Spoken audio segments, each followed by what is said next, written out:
नमस्कार बच्चों, कैसे हैं आप? बढ़िया एकदम। तो आज जो हमें टॉपिक डिस्कस करना है वो है हाइब्रिडाइजेशन। हाइब्रिडाइजेशन टॉपिक जो है वो बहुत ज़्यादा क्लियर नहीं होता है बच्चों को और इससे वो भागते हैं। लेकिन ये भी एक सच है कि ये जो हाइब्रिडाइजेशन टॉपिक है वो टॉपिक जो है वो आपके थ्योरी के बेस से तो है ही इम्पोर्टेंट। आपको ये कॉम्पिटिटिव एग्ज़ाम में भी बहुत ज़्यादा आगे तक आपको इस टॉपिक को झेलना पड़ता है। तो इस टॉपिक को हमें उसको झेलना ना पड़े, उसको हम समझ लेते हैं। और समझने के लिए यहाँ पे आपको पूरा फोकस बनाना पड़ेगा।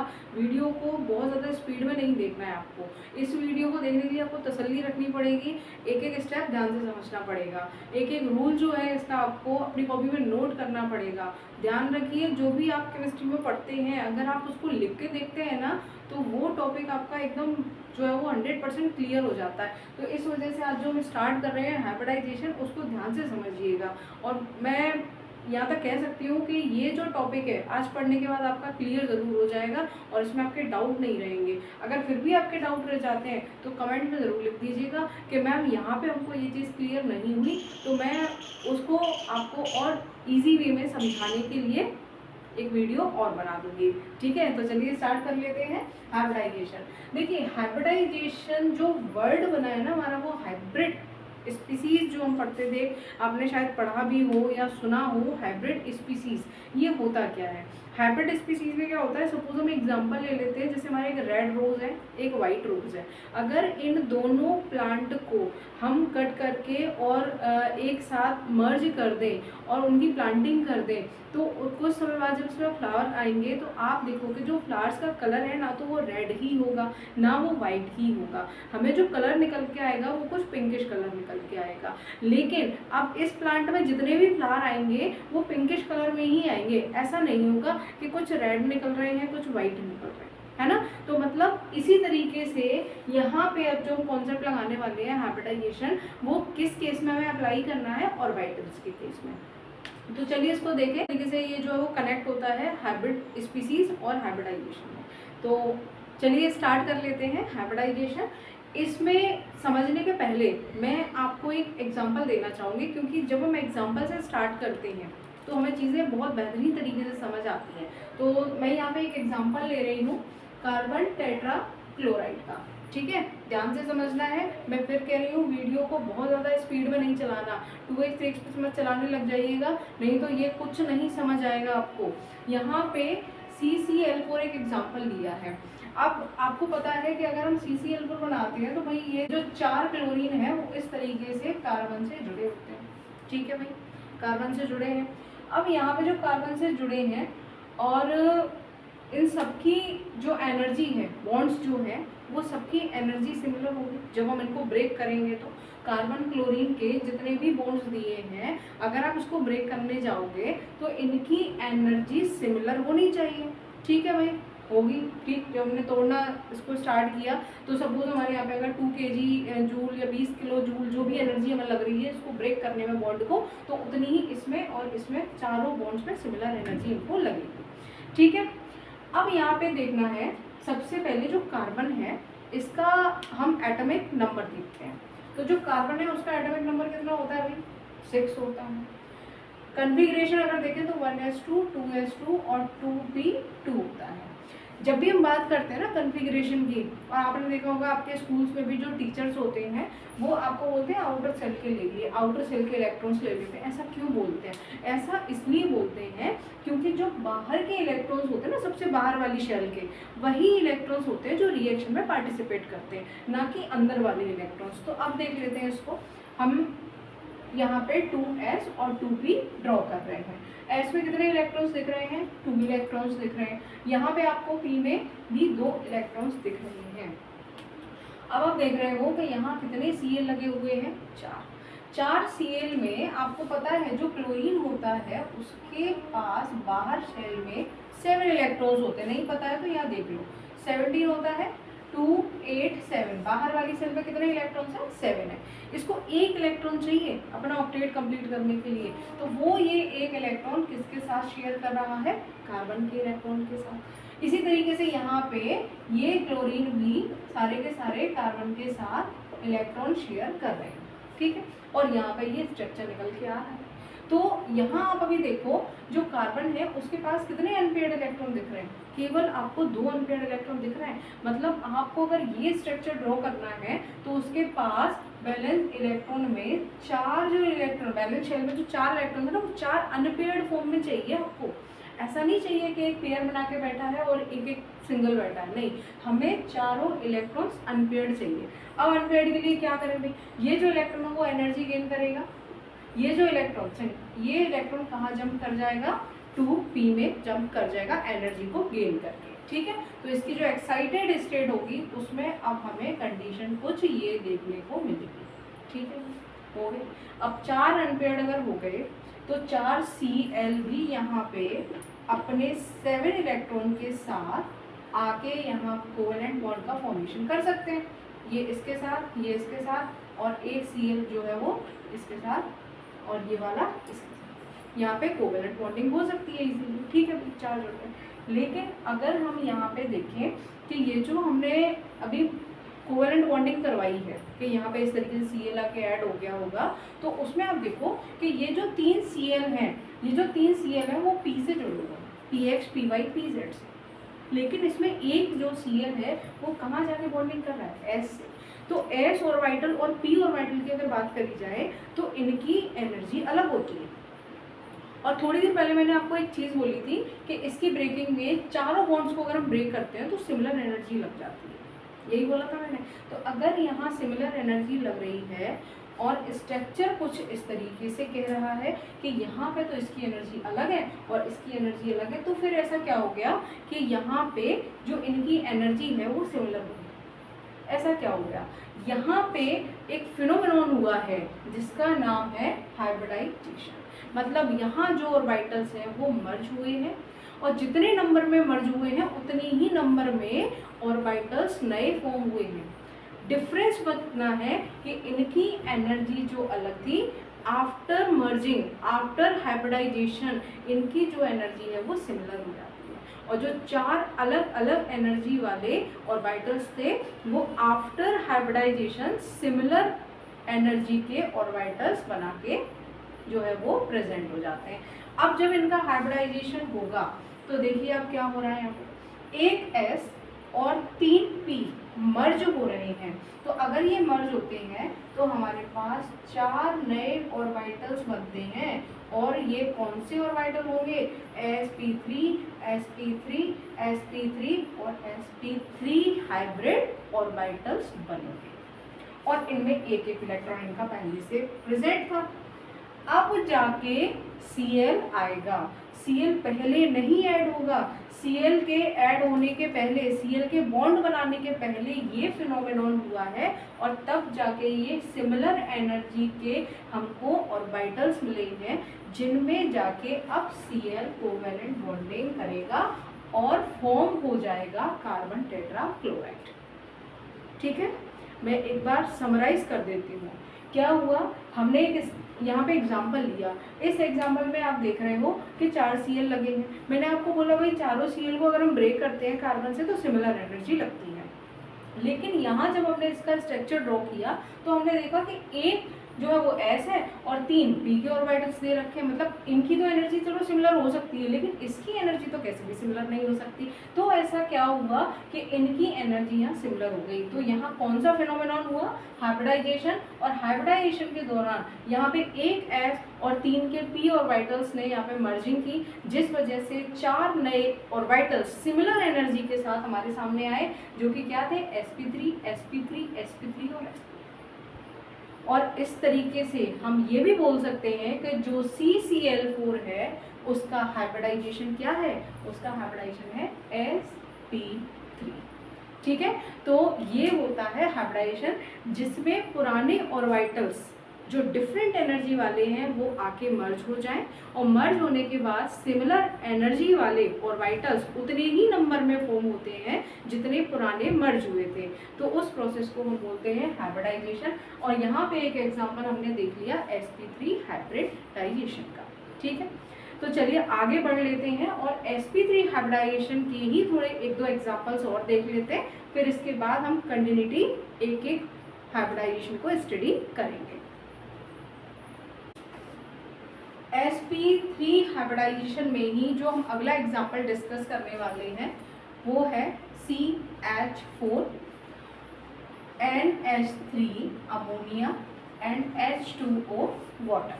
ठीक है, तो यहाँ पे आप देख लें, सबसे पहले मैं यहाँ पे ये एग्जांपल ले रही हूँ जिसमें मैं लीस्ट नंबर जो मेरे को दिया है कार्बन कितना है 6, 1s2 2s2 2p2 ये सिमिलर ही है CCl4 के।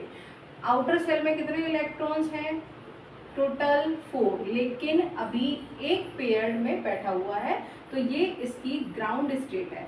अब हमें इसको एक्साइटेड स्टेट में लाना है। एक्साइटेड स्टेट के लिए ये इलेक्ट्रॉन कहाँ चला जाएगा यहाँ पे, तो नेक्स्ट जो स्टेट होगी हमारी वो इस तरीके से होगी। अब यहाँ पे क्या होगा हाइब्रिडाइजेशन होगा। कितने इलेक्ट्रॉन्स हमको अनपेयर्ड चाहिए 4, क्यों, क्योंकि हमें 4 हाइड्रोजन ऐड कराने हैं। हाइड्रोजन के पास एक इलेक्ट्रॉन होता है उसकी शेल में जो अपना डुप्लेट कंप्लीट करना चाहता है और इस वजह से वो कार्बन के इलेक्ट्रॉन्स के साथ शेयरिंग करेगा और शेयरिंग करके फॉर्म करेगा CH4 मीथेन का।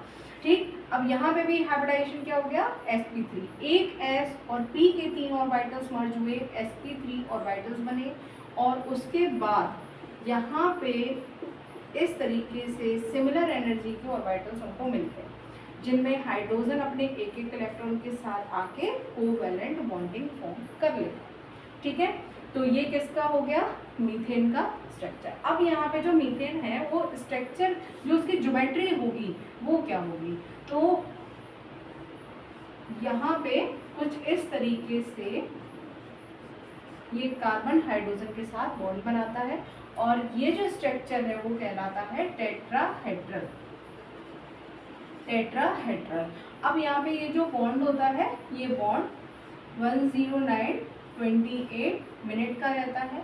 यहाँ पे आपको ये चीज़ तो मैंने समझा दी, अब यहाँ पे थोड़ा सा आपको चीज़ें याद भी रखनी होंगी, जैसे यहाँ बॉन्ड एंगल्स याद रखने होंगे। नॉर्मली जो sp3 होता है वहाँ पे जो बॉन्ड एंगल बनता है होना तो इतना ही चाहिए, ठीक है, लेकिन कुछ रीजंस हो जाते हैं जो अभी हम आगे डिस्कस करेंगे अमोनिया और वाटर में, तो वहाँ पे ये थोड़ा सा चेंज हो जाएगा, ठीक है, डिस्टॉर्टेड होगा। और यहाँ पे ये याद रखना है आपको कि अगर sp3 हाइब्रिडाइजेशन होता है तो उसकी ज्योमेट्री क्या होगी टेट्राहेड्रल।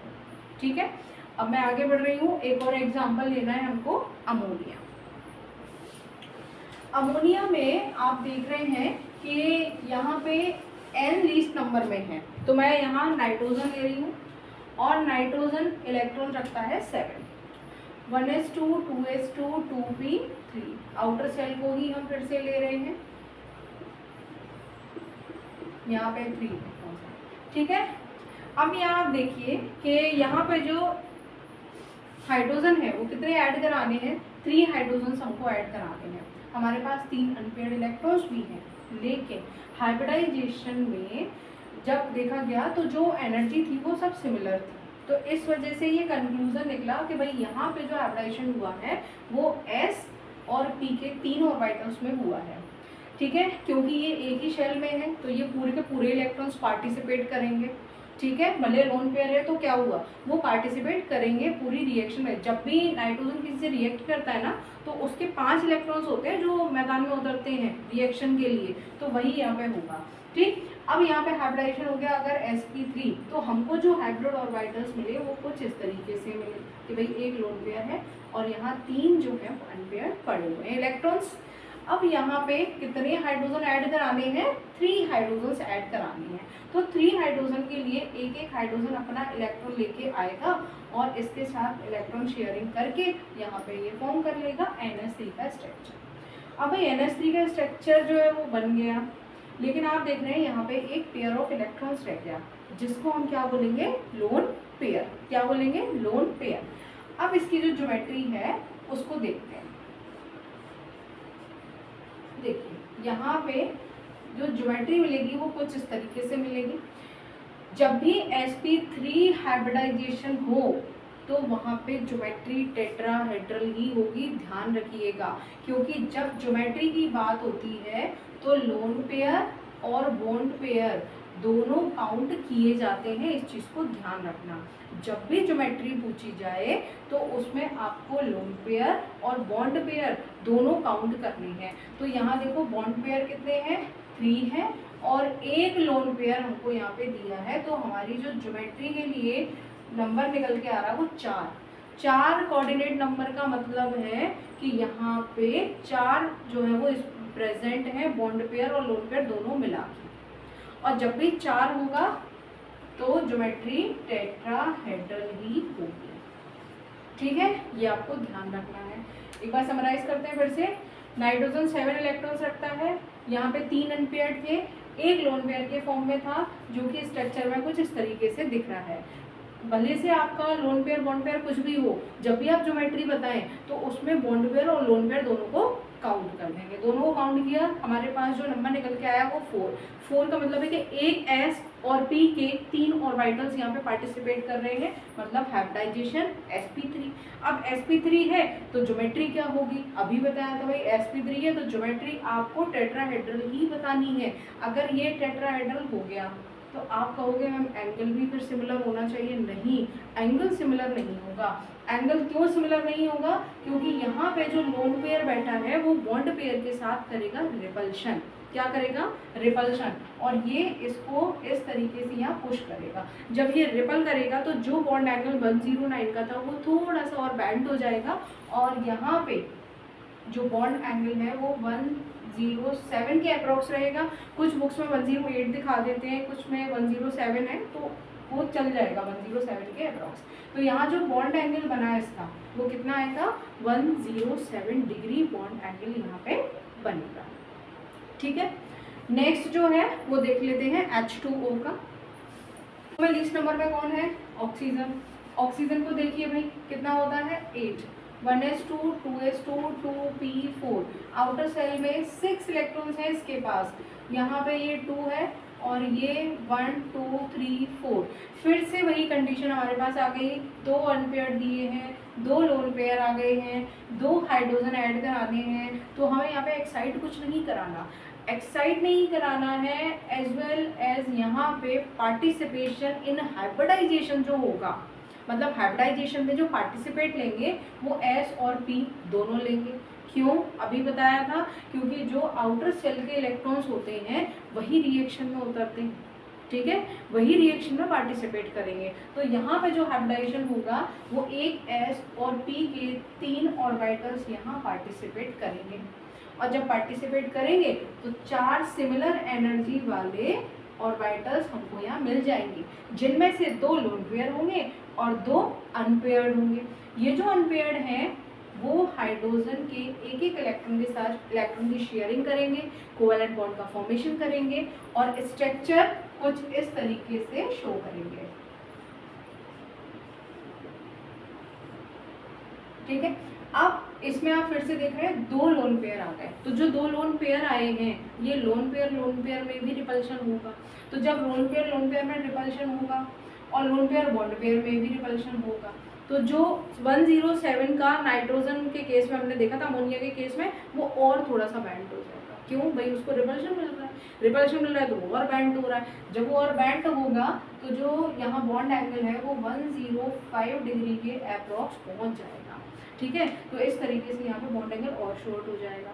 अब यहाँ पे भी देखो, 2 आपके पास बॉन्ड पेयर हैं और 2 आपके पास लोन पेयर हैं। जो कोऑर्डिनेट नंबर निकल के आया 4 का मतलब है एक एस और पी के 3 ऑर्बिटल्स पार्टिसिपेट कर रहे हैं। तो यहाँ पे हाइब्रिडाइजेशन क्या हो गया, sp3। ज्योमेट्री अभी भी वही है, टेट्राहेड्रल, अभी भी ज्योमेट्री टेट्राहेड्रल ही रहेगी। ध्यान रखना है, इन चीज़ों में कंफ्यूज नहीं होना है। ठीक है, तो ये जो था वो sp3 हाइब्रिडाइजेशन के मैंने कुछ एग्जांपल्स आपके सामने जो है वो डिस्कस किए। अब इनमें कंपैरिजन कर लेते हैं और इस पे क्वेश्चन कैसे आता है वो डिस्कस करते हैं। ठीक है,